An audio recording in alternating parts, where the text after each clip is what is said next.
And we've reached Matthew chapter 16, verse 1. మత్తయి సువార్త 16వ అధ్యాయం 1వ వచనాన్ని మనం చూద్దాం. The Pharisees and Sadducees came up and tested him, asking him to show them a sign from heaven. పరిసయ్యులు సద్దూకయ్యులు వచ్చి ఆయన్ను శోధించుటకు ఆకాశము నుండి ఒక సూచక్రియను మాకు చూపించమని ఆయన్ను అడిగారు. It's interesting that these Pharisees and Sadducees were never eager to sit at Jesus' feet like Mary to learn from him. ఆసక్తికరమైన విషయం ఏంటంటే ఈ పరిసయ్యులు సద్దూకయ్యులు మరియ వలె యేసు ప్రభు పాదముల యొద్ద కూర్చొని ఎప్పుడు ఆయన దగ్గర నేర్చుకోలేదు.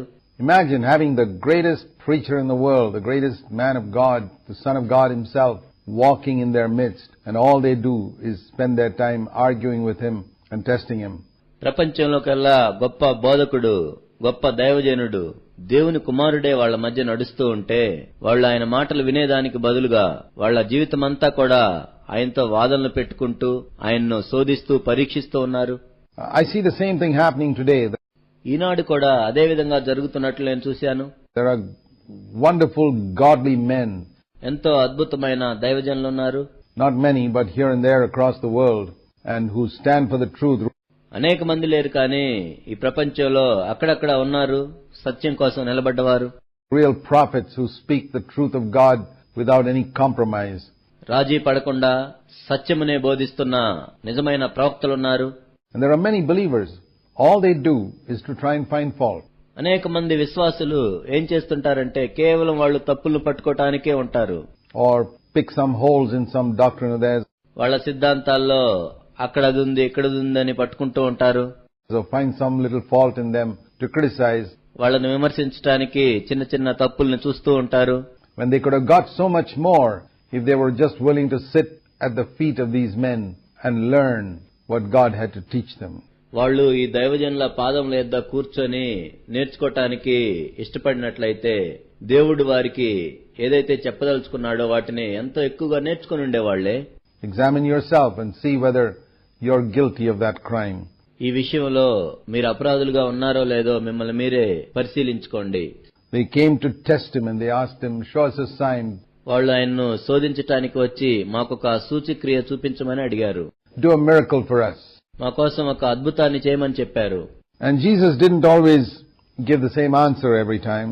యేసుక్రీస్తు ప్రభువారు ప్రతిసారి కూడా అదే జవాబు ఇవ్వలేదు. He began by saying, well, when it is evening, you say it'll be fair weather because the sky is red.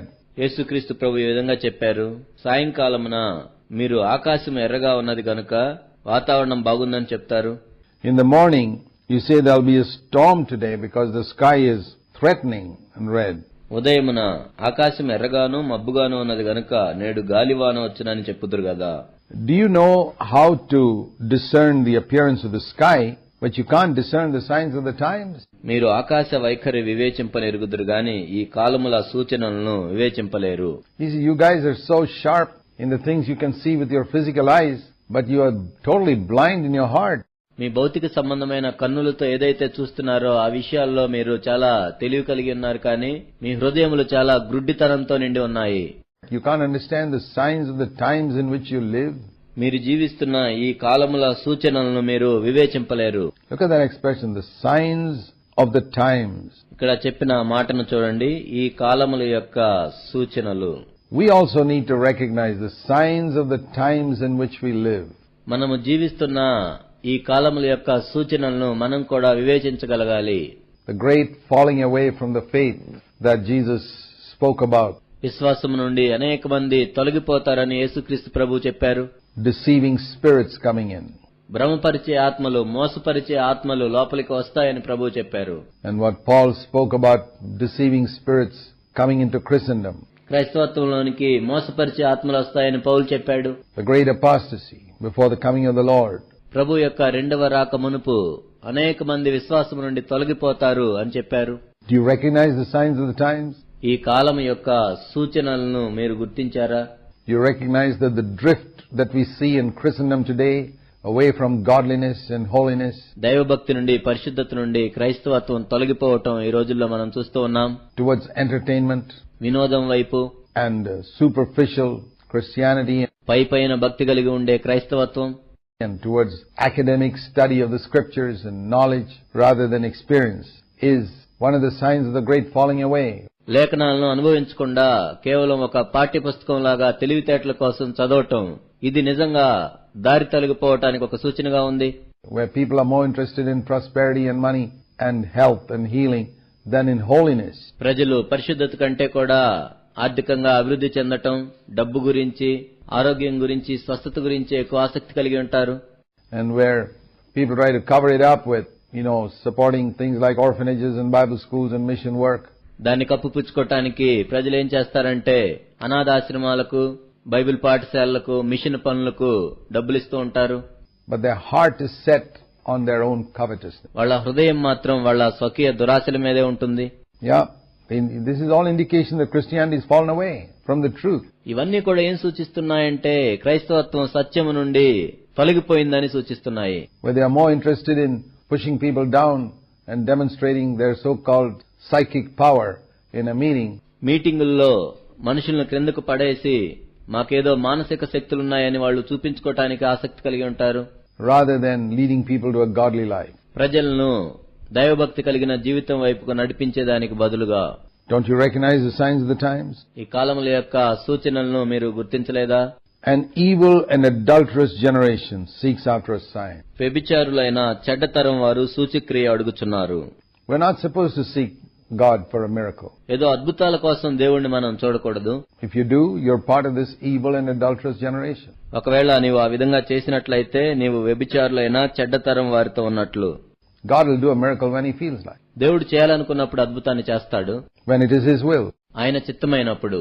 When it will accomplish some purpose of His. దాని ద్వారా ఏమైనా సాధించాలనుకున్నప్పుడు. But He's not going to do miracles according to our whims and fancies. ఏదో మన కోరికల ప్రకారం మనం అనుకున్నప్పుడల్లా దేవుడు అద్భుతాలు చేయడు. And every time we ask for one. మనం అడిగిన ప్రతిసారి కూడా చేయడు. An evil and adulterous generation seeks for a miracle. వ్యభిచారులైన చెడ్డతరం వారు అద్భుతం కోసం చూస్తుంటారు. And no miracle or sign will be given to them except, the word sign is really in the margin of my Bible says a testing miracle, and that's why I read it like that. ఏ సూచక్రియ వీరికి అనుగ్రహించబడదు అని ఇక్కడ చెప్పబడింది. ఇక్కడ సూచక్రియ అంటే శోధించటానికి చూసే సూచక్రియ అని, అందుకే నేను ఈ విధంగా చదివాను. And many people look for that. అనేక మంది దీనికోసం చూస్తూ ఉంటారు. But it says, if you look for that, you're an evil and adulterous generation. నీవు కూడా దానికోసం చూసినట్లయితే వ్యభిచారులైన చెడ్డతరంతో నీవు కూడా ఉన్నట్లు లెక్క. And he says there's only one sign that's going to be given. కేవలం ఒక్క సూచక్రియ ఇవ్వబడుతుంది అని ఇక్కడ చెప్పబడింది. It's the sign of Jonah. అది యోనాను గూర్చిన సూచక్రియ. And we discussed that earlier. That's Jonah coming out of the fish's mouth. ఇంతకు ముందు మనం దాన్ని చూశాము. యోనా చేప నోట్లో నుండి బయటకు వస్తాడు. It's a picture of the resurrection of Jesus Christ coming out from 3 days and 3 nights in the heart of the earth. ఇది దేనికి సాదృశ్యంగా ఉందంటే యేసుక్రీస్తు ప్రభు భూగర్భంలో 3 పగళ్లు 3 రాత్రులు ఉండి తర్వాత పునరుద్ధానమైన దానికి సూచనగా ఉంది. Resurrection is the sign, is the main sign that Jesus kept saying. ఇక్కడ యేసుక్రీస్తు ప్రభు ముఖ్యంగా దేని గురించి చెప్తూ ఉన్నారంటే పునరుద్ధానము అనే సూచక్రియ గురించి. And that's why the apostles always spoke about themselves as witnesses of Christ's resurrection. అందుకే అపోస్తలులు ఎప్పుడు కూడా ఈ విధంగా ప్రకటిస్తూ ఉండేవాళ్లు, క్రీస్తు పునరుత్థానమునకు మేము సాక్షులముగా ఉన్నామని. And that's what we must be too. మనం కూడా అదే విధంగా ఉండాలి. Witnesses of Christ's resurrection. క్రీస్తు యొక్క పునరుత్థానమునకు మనము సాక్షులముగా ఉండాలి.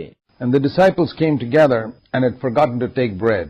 ఆ తర్వాత శిష్యులు కలిసి వచ్చారు, కానీ రొట్టెలు తీసుకుని రావటం మర్చిపోయారు. And Jesus said to them after this discussion. దీని తర్వాత యేసుక్రీస్తు ప్రభువారు వారితో చెప్పారు, Watch out and beware of the leaven of the Pharisees and Sadducees. పరిసయ్యులు సద్దూకయ్యులు అనువారి పులిసిన పిండిని గురించి జాగ్రత్త పడండి. And they began to discuss among themselves. They say, hey, he must be saying that we were foolish not to take some bread with us to eat along the way. అయితే వాళ్ళల్లో వాళ్ళు ఈ విధంగా అనుకుంటూ ఉన్నారు, అయ్యో మనం ఎంతో బుద్ధిహీనం కదా, మార్గ మధ్యంలో తినటానికి రొట్టెలు తీసుకుని రాలేదని వాళ్ళు అనుకుంటున్నారు. I'm surprised that those disciples thought that the leaven of the Pharisees and Sadducees was bread.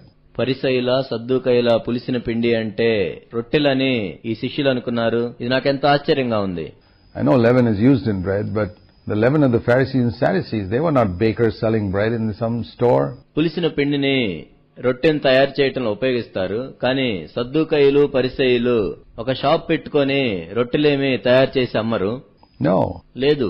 A young person would have said, hey, that doesn't refer to bread. ఒక యవనస్తుడు కూడా ఈ విధంగా చెప్పగలడు, ఆయన మాట్లాడింది రొట్టె గురించి కాదని. But somehow they began to think of bread. కానీ వారిలో కొంతమంది రొట్టెల గురించి ఆలోచించడం మొదలుపెట్టారు. And Jesus, aware of this, said, you men of little faith, why do you discuss among yourselves that you have no bread? యేసుక్రీస్తు ప్రభు అది ఎరిగి, అల్ప విశ్వాసులారా, మన యొద్ద రొట్టెలు లేవని మీరెందుకు ఆలోచించుకొనుచున్నారు? Don't you yet understand that bread is no problem for me? మీరింకను గ్రహించలేదా? రొట్టెల గురించి నాకేమీ సమస్య లేదు. How many baskets did you pick up after I fed the 5,000 with 5 loaves? 5 రొట్టెలు 5,000 మందికి పంచిపెట్టినప్పుడు ఎన్ని గంపలు ఎత్తారు? Or don't you remember 12 baskets and 7 loaves with I fed the 4,000? 7 రొట్టెలు 4,000 మందికి పంచిపెట్టినప్పుడు ఎన్ని గంపలు ఎత్తారో అదైనా మీకు జ్ఞాపకం లేదా? How many large baskets you took up then? అప్పుడు ఎంత పెద్ద గంపలు ఎత్తారు? How is it that you still think that food is the thing I'm always talking about? అయినా కూడా నేను కేవలం ఆహారం గురించే మాట్లాడుతున్నానని మీరు ఏ విధంగా అనుకుంటారు? Jesus wasn't speaking about food. అక్కడ యేసుక్రీస్తు ప్రభు ఆహారం గురించి మాట్లాడటం లేదు. He said, don't you understand that I did not speak to you concerning bread? నేను రొట్టెలను గురించి మీతో చెప్పలేదని మీరెందుకు గ్రహింపరు?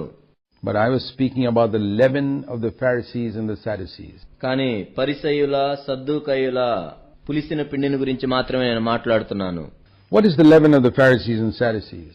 పరిసయ్యుల మరియు సద్దూకయ్యుల పులిసిన పిండి అంటే ఏంటి? If you turn to Luke chapter 12. Luke chapter 12 we read and verse 1. లూకాసు వార్త మనం చూసినట్లయితే లూకాసు వార్త 12వ అధ్యాయం 1వ వచనం.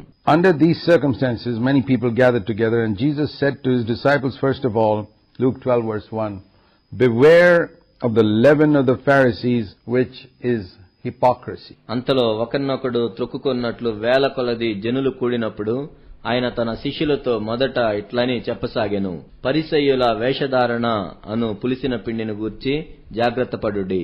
లూకాసు వార్త 12వ అధ్యాయం 1వ వచనం. So the leaven of the Pharisees is hypocrisy. కాబట్టి పరిసయ్యుల పులిసిన పిండి అంటే వేషధారణ. And you know what leaven does in a bit of dough?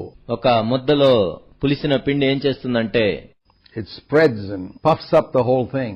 అది విస్తరించి పిండంతటిని పొంగేటట్లు చేస్తుంది. When you don't put leaven, it's flat. మనము పులిసిన పిండిని వేయనట్లయితే అది పొంగదు. Just its right size. కేవలం అది ఉన్న పరిమాణంలోనే ఉంటుంది. But when you put leaven in it, puffs up with a lot of empty holes in it. కానీ ఎప్పుడైతే పులిసిన పిండి వేస్తామో అది ఎంతో పొంగి లోపల ఖాళీలు ఏర్పడుతూ ఉంటాయి. Just like regular bread. ఇది మామూలు రొట్టెలాగా ఉంటుంది. And that's what hypocrisy does. వేషధారణ కూడా అదే చేస్తుంది. Hypocrisy in a person's heart, even a little bit. ఒక మనిషిని యొక్క హృదయంలో వేషధారణ ఉన్నట్లయితే కొంచెమైనా, you don't need much leaven to blow up a bit of dough. పిండి ముద్దను పొంగజేయటానికి నీకు ఎక్కువ పులిసిన పిండి అవసరం లేదు. And a little bit of leaven in our heart is just going to make us appear very big in the eyes of others, like bread, but with a lot of holes inside us.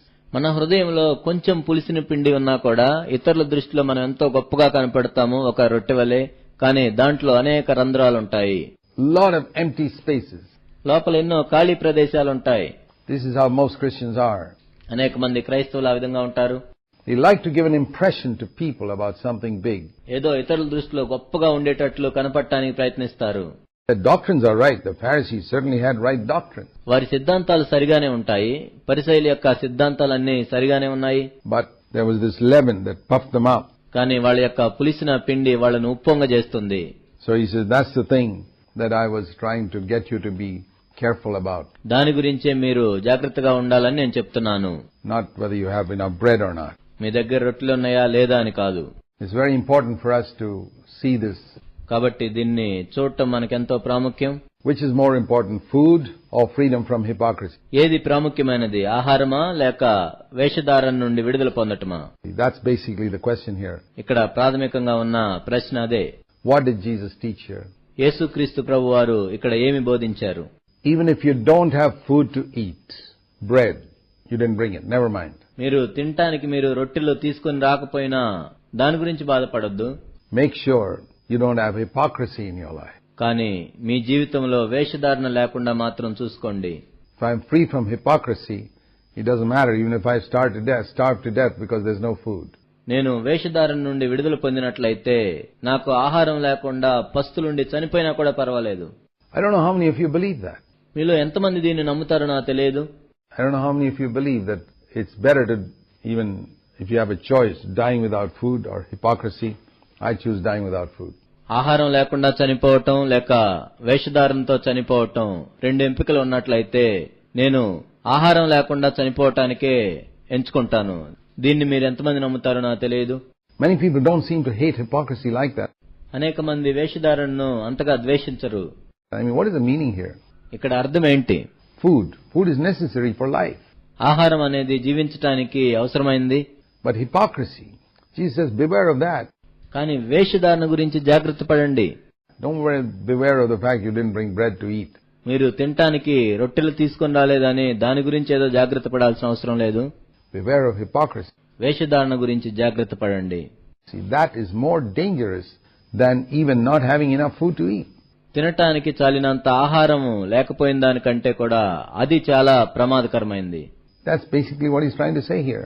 ప్రాథమికంగా ఆయన ఇక్కడ అదే చెప్పడానికి ప్రయత్నిస్తూ వచ్చారు. And if you have understood that, then you have understood the message that is coming out here. దాన్ని నీవు అర్థం చేసుకున్నట్లయితే ఇక్కడ నుండి వచ్చే సందేశాన్ని నీవు అర్థం చేసుకోగలవు. Then they understood that. అప్పుడు దాన్ని మనం అర్థం చేసుకుంటాము.